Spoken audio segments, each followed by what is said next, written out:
Welcome! Today we are talking about Ruby Red by Christian Gear. Now this book is very not what the title of this video is. Scarlet by Merissa Meyer is what the title of the video is. So I'm gonna have to put this one back. April Fools. Unless it's not April. It's not April. It's August. It's not August.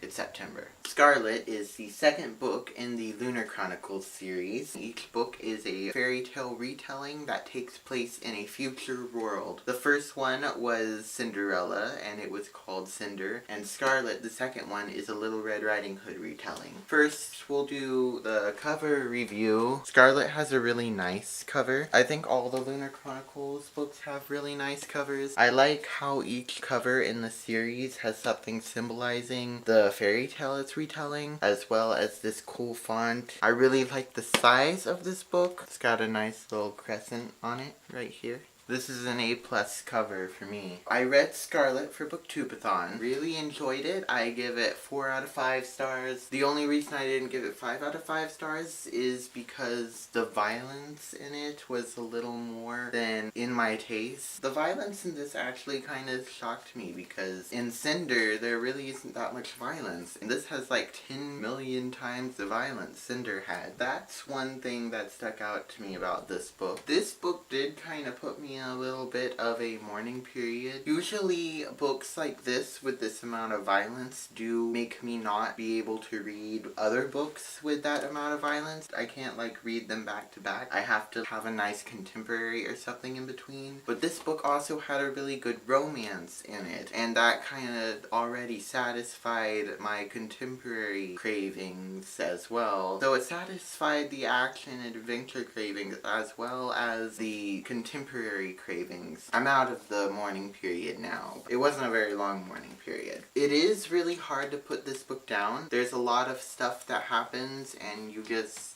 want to know what the next thing that happens is. I really like how Merissa Meyer takes the original fairy tale and entangles it into this dystopian world that she's created. There were points from the original fairy tale that were incorporated into this book in ways that I didn't even think of, but were fairly obvious. And it's extra impressive, I think, because she's doing a bunch of different fairy tales, so she can't just create a world and have all the laws of this world work just for that fairy tale. It also has to work for all 4 of the fairy tales. I'm really excited to see how she takes the world and all the stuff we already know about and entangle it into the next 2 fairy tales. I recommend this book to people who enjoy action and adventure with really good romances in them. It's basically just a little piece of every genre, really. If you're not much for violence, then you probably want to avoid this one. So that's everything I'm going to say about this book without spoiling it.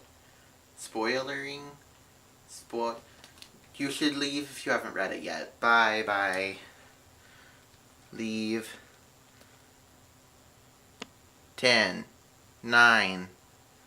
I only count down to 9. The first thing I want to talk about is Scarlet's point of view versus Cinder's point of view. I feel like they did have a good amount of difference to them. I'm not sure which one I like better. I think Scarlet is a little more of a sarcastic-y type of personality, while Cinder feels like a more contemporary personality. I don't think that makes sense, but it makes sense to me. This series has the best villain. Queen Lavanna is incredibly terrifying. I've never actually been scared of a villain from a book before, but I actually do dread her popping up in one of the chapters. Like, she's a frightening person. I really like how we got to see some from Cinder's point of view too.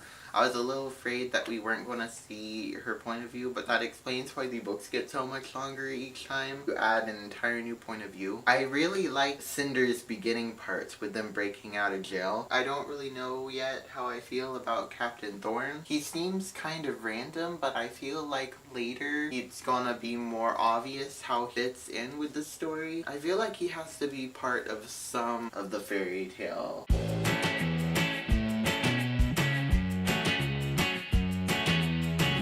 but I'm really interested to see where his role in this series comes. I wasn't really a fan of Kai's point of view, probably mainly because I said I dread the chapters in which Queen Lavanna appears. That's usually in Kai's chapters. Plus, I'm not really into politics, either real life or fictional life, so considering that politics in Queen Lavanna is usually what Kai's chapters are about, I'm not too into his point of view. I think in this story, Cinder is definitely playing a bigger part than Scarlet. I mean, Cinder is a missing princess, while Scarlet is the granddaughter of one of probably a bunch of people that helped the missing princess become missing. The scene with her dad coming and just like ransacking the house was kind of weird. It definitely had a something big's about to happen sense to it. I don't really know how I feel about Wolf yet. I kind of want to like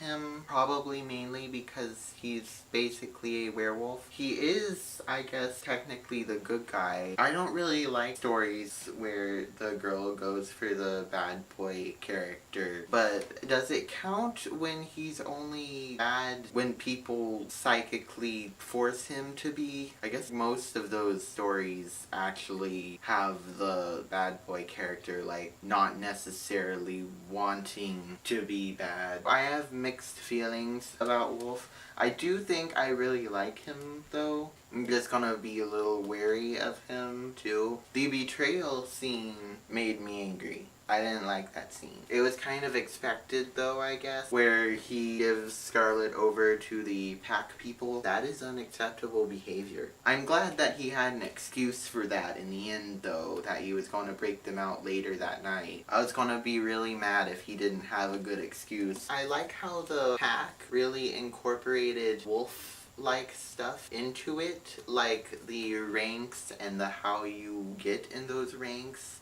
how the wolf pack works. I also like how dog-like traits were incorporated into Wolf's personality. High energy and shaggy hair. Earlier I said I really liked how the fairy tale was incorporated into this world in ways that I didn't expect or didn't see coming. One of the things that got me was Ran pretending to be her grandmother, because that fits with the fairy tale very, very well. That was a scene that I was absolutely had no idea how it was going to be incorporated into this world, but I didn't think of the lunar gift. I also was like fully convinced that it was going to be probably Wolf dressing up like the grandma. I didn't even think about it being one of the other Wolf characters, and the lunar gift didn't even come to mind. I have a lot of thoughts on the romance between Scarlet and Wolf. I think it's definitely one of the better romantic interests that I've read about in a book. It's definitely in the top 10, but it does have some problems to it, I think. I feel like Scarlet forgot Wolf's bad deeds a little too quickly. I can understand the forgiving him, especially since he had good reasons for what he did, but I feel like she also forgot what he did a little too quickly. She kind of forgive and forgot, but I feel like this situation called for more of a forgive and remember for a while. Another thing I didn't like about it is it seemed to go really, really quickly. I mean, you two have known each other for like a total of less than a week, and by the end of this book they're talking as if they're like engaged. I can understand that time could mean more if like there's a lot happening in that time, but still, like less than the week and already talking about alpha female and alpha male. I still think it was a really good romantic interest. I really liked the scenes that were focused on that part of the story, even though there were like 2 of them throughout the entire book. I'm weirdly sensitive about werewolves, so that particular scene with the like 12-year-old werewolf near the end, I really didn't like that scene. I think it's interesting that Cinder is more scared of her abilities because they feel right than them feeling wrong, because I feel like that's how bad stuff actually works in real life, that it feels more right than wrong, even though it's bad. Wolf and Rand's relationship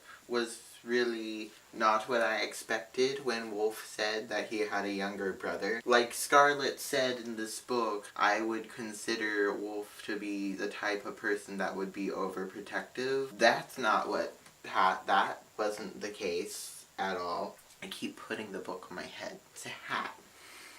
Do I have any more thoughts? I feel like that's all my thoughts. So that's all the thoughts I have on Scarlet. If you enjoyed Scarlet, leave a like and a comment down below. And if you didn't like Scarlet, leave a like and a comment down below. And if you didn't read Scarlet, then you shouldn't have watched the video this far, because now you're spoiled. Unless you aren't planning on reading it, then you're fine, I guess. Although if you're not planning on reading it, I don't know why you're watching this video. If you've read Scarlet and you know of a book like Scarlet that fans of Scarlet could read, then definitely leave that book down in a comment. You can also subscribe before you leave and never come back. That's all for today. Bye. Notice how much red there is in the background. This is red. This is red. These snakes are red. Red shirt. Don't stop.